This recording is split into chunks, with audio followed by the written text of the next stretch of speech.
Buenas noches, bendiciones. Qué bueno poder decir un viernes hasta aquí nos ha acompañado el Señor. Y yo creo que hemos tenido una semana de muchísimas bendiciones, de ver la gloria de Dios de maneras muy diferentes y con la seguridad de que lo que viene será mejor. Y recuerde algo, no importan las circunstancias, Dios tiene el control. Hemos venido viendo un número de predicaciones acerca de la confesión de nuestro pecado, pero he tocado hasta ahora justamente casos que son sombríos, oscuros, funestos y que digamos que de alguna manera son ejemplos de lo que no debemos hacer nosotros cuando confesamos nuestro pecado. Por ejemplo, el faraón, hombre de corazón endurecido terriblemente y movido por las circunstancias. Balaán, el hombre de doble ánimo, aquel que así como se inclinaba al bien 100%, también tenía momentos de inclinarse al mal de la misma manera, con la misma facilidad. Hablamos de Saúl, el hombre que le faltó sinceridad, careció de honestidad frente a Dios y solamente de labios para afuera pidió perdón y confesó sus pecados. Aquel hombre, digamos que solo le importaba quedar bien con uno y con el otro. Y cuando no estamos bajo esa condición, la confesión no sirve para nada. Acán, el hombre que nos deja esa incertidumbre de su salvación. Recuerde que yo decía en esa predicación que no hubo un arrepentimiento visible, tangible, evidente. Probablemente sí lo hizo durante el periodo de tiempo que pasó entre la conversación con Josué y cuando fue apedreado, porque fue la muerte que él sufrió. Y por último hablé de Judas, un hombre desesperado que confesó, pero que no se arrepintió, que terminó yendo allí a aquel lugar a terminar con su vida, colgarse de un madero, porque no pudo con la culpa. Bueno, hasta ahora digamos que ese fue el panorama sombrío. Ahora digamos que voy a hablar sobre dos hombres, quizás tres, que nos permitieron aprender realmente lo que significa un verdadero arrepentimiento. El primero de ellos es Job. Era un santo, un hombre conforme al corazón de Dios, un hombre que evidenciaba realmente una vida de creyente a toda prueba. Y allí en el capítulo 7 de Job, en el versículo 20 dice: pequé. ¿Qué te haré, oh guarda de los hombres? De esto estamos hablando, de un arrepentimiento santo. Ese arrepentimiento del hombre que ya es un hijo de Dios, que ha experimentado un aceptable arrepentimiento de Dios a través del tiempo, a través de los momentos, pero que ahora justamente descubrió su corrupción. Allí descubrió que a pesar de todo lo que era en Dios y para Dios, entendió que era vil. Y esa expresión aquí implica que estaba atónito porque el descubrimiento fue inesperado. Yo no sé si a usted le ha pasado, a mí me ha pasado cuando quizás yo siento que las cosas van súper bien, van por un muy buen camino y la luz del Señor alumbra tan fuertemente nuestro corazón y nuestra vida que nos damos cuenta que no hay tal, que hay cosas que todavía nosotros necesitamos dejar de lado, cosas que tenemos que recuperar, que hemos perdido y que son esenciales en nuestro ministerio. Tenemos que volver al diseño de Dios, pues Job justamente lo que estaba viviendo aquí tenía que ver con eso.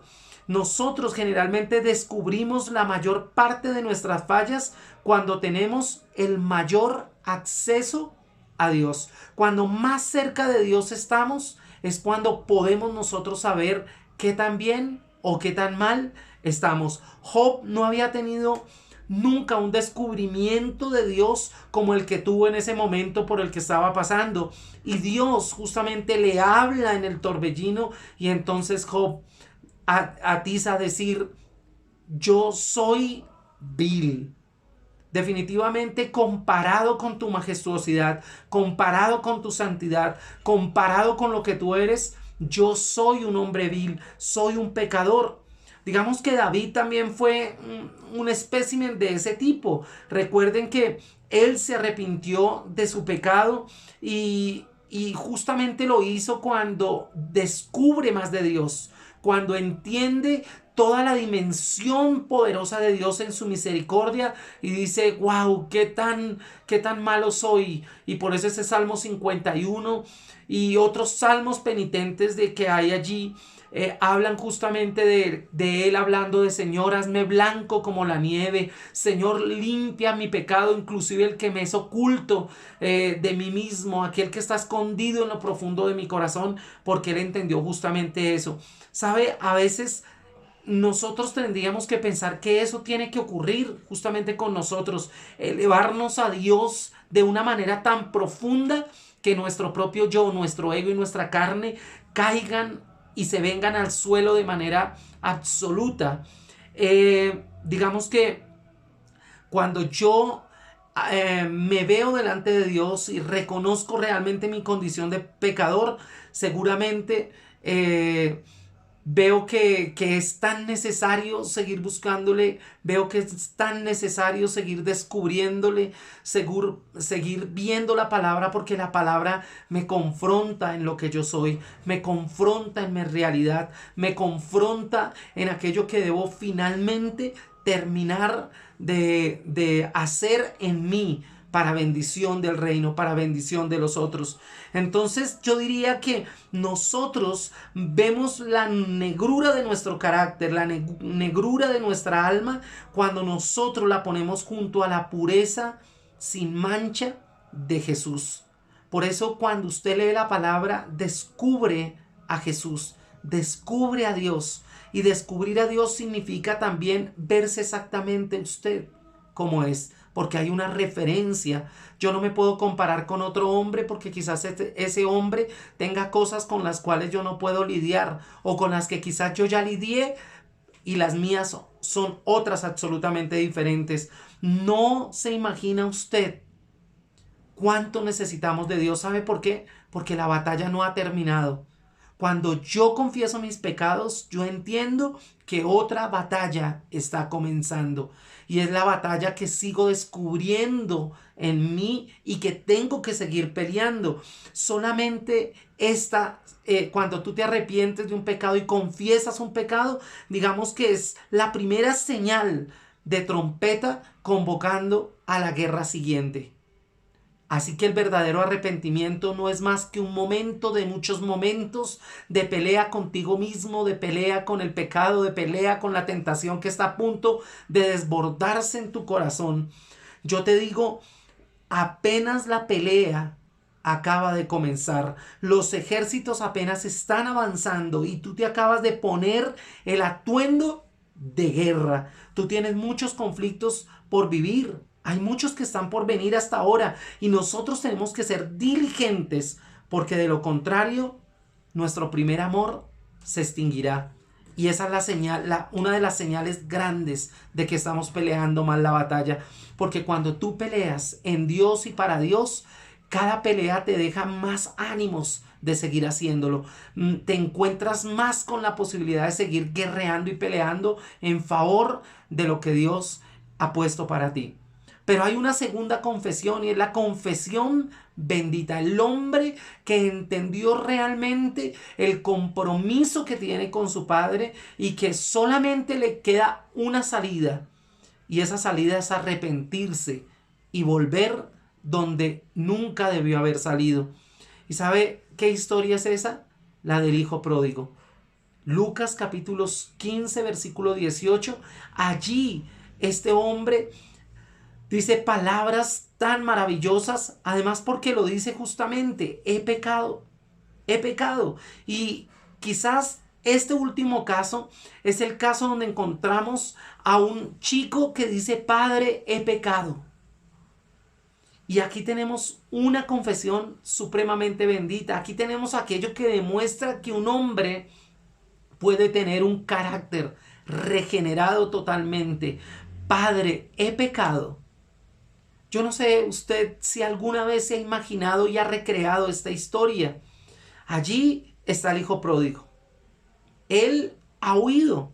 de un buen hogar, de un padre amoroso, y ha consumido todo su dinero en trago, con rameras, y ya no le queda nada.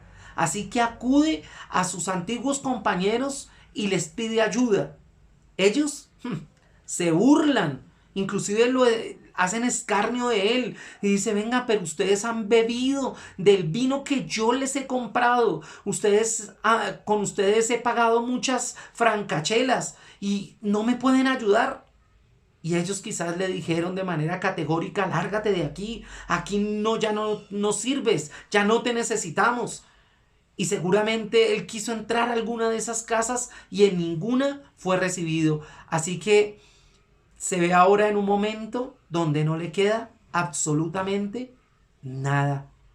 Finalmente, cierto ciudadano de aquel lugar donde él se encuentra lo escucha decir que necesita trabajo y le pregunta: ¿necesitas algo que hacer? ¿Verdad? ¿Tú necesitas algo que hacer? Y justamente él le dice que apaciente sus cerdos. Y ese hijo pródigo, el hijo de un rico terrateniente que poseía una gran fortuna, tiene que ir a apacentar cerdos. Y eso que era judío. Y en ese tiempo ese trabajo era el peor de los trabajos que podía tener un hombre. Alimentar cerdos era terrible. Era lo peor que le podían asignar a un ser humano. Pero mírelo ahora usted ahí. Véalo por un momento. Vestido con harapos sucios, rotos quizás, alimentando cerdo. ¿Y sabe cuál era su salario? Su salario era tan poca cosa que dice la palabra que él deseaba llenar su vientre de las algarrobas que comían los cerdos. Pero ni siquiera eso podía, porque nadie le daba. Allí, con sus compañeros de trabajo en una pocilga, con todo su cieno y con toda su inmundicia. Yo no sé cuántos de ustedes como yo hemos olido justamente donde se apacentan cerdos, donde se cuidan cerdos. El olor es inmundo, es terrible. Pero súbitamente un pensamiento llega a la mente de este muchacho. Y fue seguramente puesto por el Espíritu de Dios en su corazón. Y dice: ¿cómo es posible? Pregunta. En la casa de mi padre hay abundancia de pan, inclusive en exceso. Y yo aquí perezco de hambre. Me levantaré e iré a mi padre y le diré: Padre, he pecado contra el cielo y contra ti. Ya no soy digno de ser llamado tu hijo. Hazme como a uno de tus jornaleros. Y se levantó de aquel lugar y se fue. ¿Sabe? Mendigó en todo el camino, de pueblo en pueblo. Quizás alguna persona lo llevaba en ciertos trayectos, en carrozas, o tal vez en otros momentos caminando trabajosamente y subiendo las colinas y descendiendo a los valles completamente solo. Y sabe, por fin, después de un tiempo, llega a una colina ubicada fuera de la aldea donde vive su padre, y allí ve la casa.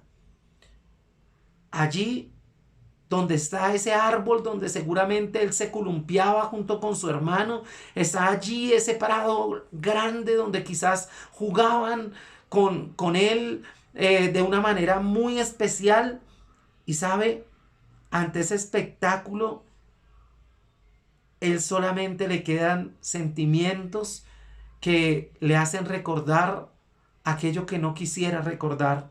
¿Sabe? Empieza a asociar esa antigua vida de bendición que tenía con la que ahora de golpe tenía. Yo creo que las lágrimas rodaron por sus mejillas y casi estaba a punto de salir huyendo otra vez. Y dice: me pregunto, ¿será que mi padre todavía está vivo? ¿Mi madre todavía tendrá el corazón destrozado después de que yo salí de la casa y me fui lejos? Yo era como el hijo favorito y ahora he producido dolor y angustia en ella. ¿Sabes? Si alguno de ellos vive, yo creo que decía él, no me querrá ver nunca. Hice lo peor que puede hacer un hijo, los dejé solos. Yo creo que cerrarán la puerta en mi cara. ¿Qué tengo que hacer? yo creo que no puedo regresar. Más bien me voy porque tengo miedo de seguir adelante.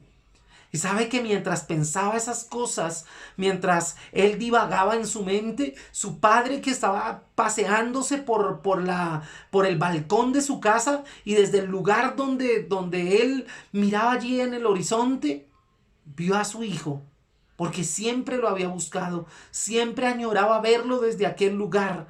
Y aunque el hijo pródigo no podía ver a su padre, él sí ya podía verle. El padre baja las escaleras de una manera rápida, como puede, corre hacia aquel pórtico, hacia aquella loma donde está la entrada de su hacienda. Y mientras él, el hijo pródigo, está considerando huir de nuevo, los brazos del padre lo rodean, extienden y aprietan su cuello y comienza a besarlo como un padre amante, en verdad. Y sabe, luego el hijo comienza a decir: Padre, he pecado contra el cielo y contra ti, y ya no soy digno de ser llamado tu hijo. Y seguramente él iba a agregar en ese momento: hazme como a uno de tus jornaleros. Pero el padre tapó su boca con su mano y le dijo: no digas nada más. Yo perdono todo lo que tú has hecho y nada me dirás acerca de ser un jornalero. No aceptaré eso porque tú eres mi hijo. Ven conmigo, le dice. Entra por la puerta el hijo pródigo y le dice a sus siervos: oíd, traed becerro gordo y matadlo, comamos y hagamos fiesta, porque mi hijo muerto era y ha revivido, se había perdido y es hallado. Y dice la palabra que comenzaron a regocijarse. ¿Usted no le parece que esa es una preciosa recepción para uno de los peores pecadores? Este hombre había dejado a sus padres, se había gastado la fortuna, había hecho tantas cosas equivocadas, pero ahora su padre lo recibe y le da una preciosa recepción. ¿Sabe? En el comentario de Matthew Henry, en esta cita específica dice: el padre lo vio y los suyos eran los ojos de misericordia. Corrió a recibirlo y las suyas eran piernas de misericordia. Puso sus brazos alrededor de su cuello y los suyos eran brazos de misericordia. Lo besó y fueron besos de misericordia. Le dijo y lo que le dijo fueron palabras de misericordia. Sacad el mejor vestido. Hubo hechos de misericordia, maravillas de misericordia. Todo fue misericordia. Oh, qué Dios de misericordia es Él. Ahora el hijo pródigo eres tú y soy yo. Nosotros tenemos que hacer lo mismo. Dios lo ha puesto en nuestro corazón. Dios ha puesto en nuestro corazón: corre nuevamente a tu Padre. Él te va a recibir. Él no va a salir huyendo. Él no va a cerrar la puerta en tu cara. Él seguramente te está esperando desde hace mucho tiempo. Dios te dice: regresa. Oh, entonces, ¿qué tienes que hacer si no regresar? Pues ciertamente tan pronto como regreses, Él, el Padre, tu Padre, te recibirá. No ha habido todavía ningún pecador que haya venido a Cristo y que Cristo le haya echado fuera. Y si así fuera, tú serías el primero, porque Él nunca lo ha hecho. ¿Sabes cuántas veces yo, como pastor, he tenido que venir a los brazos del Maestro nuevamente y decirle: Señor, he pecado, perdóname? Muchas veces he tenido que hacerlo. Y Dios nuevamente me ha recibido en sus brazos y ha hecho fiesta. Y me ha puesto anillo además. Y me ha puesto ropa nueva. Y me ha levantado y me ha dado la oportunidad nuevamente. Si yo pudiese oír a algunos que quieran venir a Cristo en esta noche, no para recibirle, sino para abrazarlo y aceptar su perdón y aceptar su misericordia, bueno, hoy es el momento. Debo decirle: este es el punto para honrar a Dios, para honrar a Cristo. Una notable circunstancia y luego seguramente Dios dirá, habré concluido. Y ese habré concluido tiene que ver con perdón, tiene que ver con amor, tiene que ver contigo. El verdadero arrepentimiento, la verdadera confesión de pecados tiene que ver con fiesta, tiene que ver con gozo, tiene que ver con paz, tiene que ver con volver a sentirte amado y que ese amor sea más grande que tu deseo de volver atrás. Así que un abrazo, y en esta noche la bendición del Padre, del Hijo y del Espíritu Santo estará contigo. Esta noche, apenas se acabe la transmisión, allí en tu cama, allí de rodillas en el lugar secreto, dile: Señor, vuelvo a ti como aquel hombre, como aquel hijo pródigo.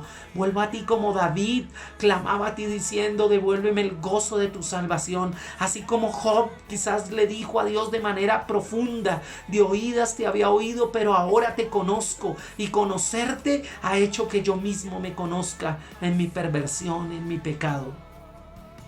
Es tiempo de que, confesando tu pecado, sientas realmente el perdón y el amor de Dios para tu vida. Un abrazo grande, bendiciones, y que esta noche sea una noche tan especial que nunca puedas olvidar. Dios te bendiga. Un abrazo.